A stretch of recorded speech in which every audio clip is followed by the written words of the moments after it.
Hello students, welcome to history class 11th. Student, in recent video we have discussed about the religious and social condition of Roman Empire after 3rd century. What kind of cultural changes were made in late antiquity and the later empire, and what kind of religion was adopted by the people and the ruler of the late Roman Empire.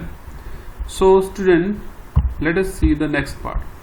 Over expansion had led to Diocletian to cut back by the abandoning the territory with little strategic economic value. Diocletian also fortified the frontiers, recognized provincial boundaries, and separated civilian from military function, granting greater autonomy to military commanders who now become more powerful groups. Constantine consolidated some of these changes and added other his own. देखो जो Diocletian था, डायोक्लेशियन कह सकते हो, Diocletian, वो उसने क्या किया था, एक एक्सपेंशन बड़े लेवल पर कर दी थी, लेकिन वो जो बड़े लेवल की एक्सपेंशन थी, मतलब अपनी टेरिटरी को बढ़ाने की जो एक्सपेंशन थी, उसको बाद में उसको छोड़ना पड़ा. लेकिन डायोक्लेशियन ने क्या किया था, अपनी सिटीज को, फ्रंटियर्स को फोर्टिफाई किया था, बाउंड्रीज बना दी थी, जिसमें क्या था, अब मिलिट्री जो थी वो आम लोगों से अलग रहने लगी थी. मिलिट्री को काफी ज्यादा पावर मिल गई थी, कमांडर को ज्यादा पावरफुल बना दिया गया था. कॉन्स्टेंटाइन ने भी ऐसी ही कंसोलिडेशन की, उसने कुछ अपने चेंजेस और इंट्रोड्यूस कर दिए. His chief innovation were the monetary sphere, where he introduce denomination that solidus. Solidus उसने एक सिक्का इंट्रोड्यूस किया जो 4.5 ग्राम प्योर गोल्ड का था. तो रोमन एम्पायर में ये सिक्का जो था काफी प्रचलन में हुआ. Solidi were minted on very large scale and their circulation ran into millions, मतलब लाखों जो सिक्के थे वो बन गए था. Other areas of innovation was the creation of second capital of Constantinople. तो कॉन्स्टेंटिनोपल जो थी राजधानी बना दी गई, ठीक है, सेकंड कैपिटल में, at the site of modern Istanbul in Turkey and provincial previously called Byzantium. जो टर्की और इस्तांबुल जो है, मतलब टर्की में इस्तांबुल है, वहां पर ये जो सेकंड कैपिटल थी वो बना देगी. Surrounded on 3 side of sea as the new capital required new senates. अब क्योंकि नई कैपिटल बनी तो नया सीनेट चाहिए था. The 4th century was a period of rapid expansion of governing classes. Monetary stability and expanding population stimulated economic growth, and archaeological record shows considerable investment in rural establishment and including industrial installation like oil presses and glass factory and newer techniques and such as screw presses, multiple river water mills, and revival of long distance trade with east. तो जो ये new capital थी, इसमें senate की जरूरत थी, और ये ही एक टाइम था 4th सेंचुरी जब जो गवर्निंग क्लास थी, यानी कि जो ऑफिशियल ग्रुप था, उनकी काफी ज्यादा लंबे चौड़े लेवल पर उनकी डेवलपमेंट हुई. लोगों के पास पैसा काफी आ गया था, और इसी के साथ साथ रोमन एम्पायर के साथ भी पास भी पैसा बहुत था. आर्कियोलॉजिकल रिकॉर्ड बताते हैं कि उस टाइम रूरल एस्टेब्लिशमेंट में लोग पैसा लगाने लगे थे, गांवों में लोग पैसा लगाने लगे थे. कैसा पैसा लगाते थे, वहां पर फैक्ट्रियां लगाने लगे थे, जैसे ऑयल प्रेस, वाइन प्रेस लगाने लगे थे, और ये ट्रेड करने लगे थे ईस्ट के साथ. ईस्ट में चाइना, इंडिया आ जाता है. All of these carried over into a strong urban prosperity that was marked by new forms of architecture and exaggerating sense of luxury. अब जैसे जैसे मतलब अर्बन पॉपुलेशन काफी ज्यादा धनी होती गई, वैसे वैसे उनकी लाइफ जो थी वो और ज्यादा लग्जूरियस होती गई.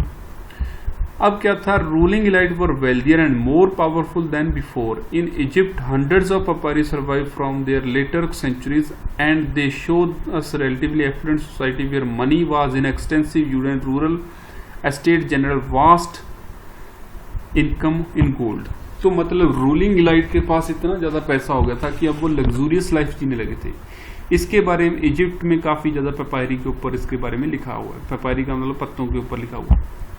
तो लोगों की इनकम इतनी ज्यादा थी कि गोल्ड में थी income. For example, Egypt contributed taxes of over 2.5 million gold solidi a year, यानी कि 35,000 पाउंड गोल्ड जो था वो टैक्स के रूप में देता था.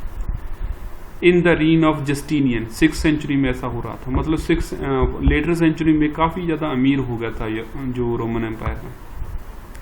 Large part of near eastern countries side were more developed and densely settled in the 5th and 6th century. अब जो ईस्ट के पार्ट थे वो ज्यादा डेवलप हो गए, 6th सेंचुरी तक वो काफी ज्यादा डेंसली पॉपुलेटेड हो गए। This is they would be even in the 20th century. मतलब जितना 20th सेंचुरी में सेटलमेंट हो रही है उतनी ही सेटलमेंट उस टाइम में थी।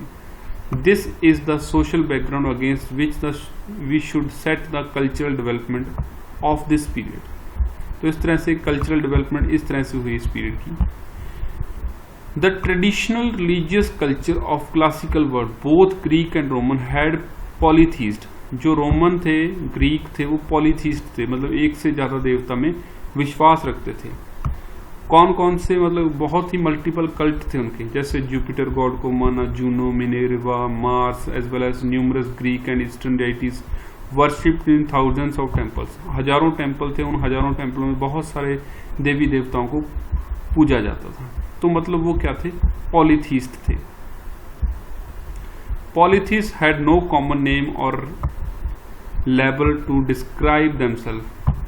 The other greater religious tradition in the empire was Judaism. Judaism था, लेकिन जो जूडाइज्म था was not a monolith either। ये भी मोनोलिथ नहीं थे, मतलब एक देवता को फॉलो करने वाले ये भी नहीं थे। And there was a great deal of diversity within Jewish community of late antiquity. जो जूइश कम्युनिटी थी वो भी बहुत अलग थे।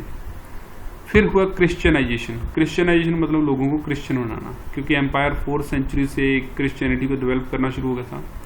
4th and 5th century were gradually and complex process. Polytheism did not disappear overnight. Polytheism यानी कि बहुत सारे देवताओं को मानना एकदम से खत्म नहीं हुआ।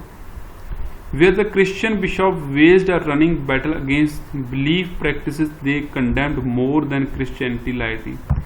मतलब बिशॉप्स ने बहुत सारे बैटल्स भी लड़े, इन पुराने तरीके के जो रीति रिवाज थे उनको खत्म कर लगे। The boundaries between religious community were much more fluid in the 4th century than they would become, thanks to the repeated efforts of religious leader and powerful bishop who now led the church to the reign in their followers and enforce more rigid set of beliefs and practices। अब देखिए, पहले लोग पॉलीथीस्ट थे। Christianity आने के बाद Christianity follow करने वाले लोगों ने इन लोगों को क्रिश्चियनिटी में लाने के लिए काफी ज्यादा जद्दोजहद की, मतलब आप कह सकते हो बहुत सारा फोर्सफुल इनको लेके आए। लेकिन अब ऐसा था कि क्रिश्चियन जो रिलीजन था वो भी इतना साफ सुथरा और मतलब के सॉफ्ट नहीं था, उसमें भी बहुत ज्यादा रिजिड बिलीव्स थे। तो धीरे धीरे मतलब चर्च को भी लोग कंडेम्ड करने लगे। पहले पॉलीथिज्म को कंडेम्ड करते थे, फिर धीरे धीरे चर्च को भी कंडेम्ड करने लगे। तो स्टूडेंट्स, इससे ज़्यादा अगर हम जाएंगे तो काफ़ी ज़्यादा हो जाएगा, तो यहाँ तक ही है। उसके बाद नेक्स्ट लेक्चर जो है वो इस चैप्टर का लास्ट लेक्चर होगा। Thank you.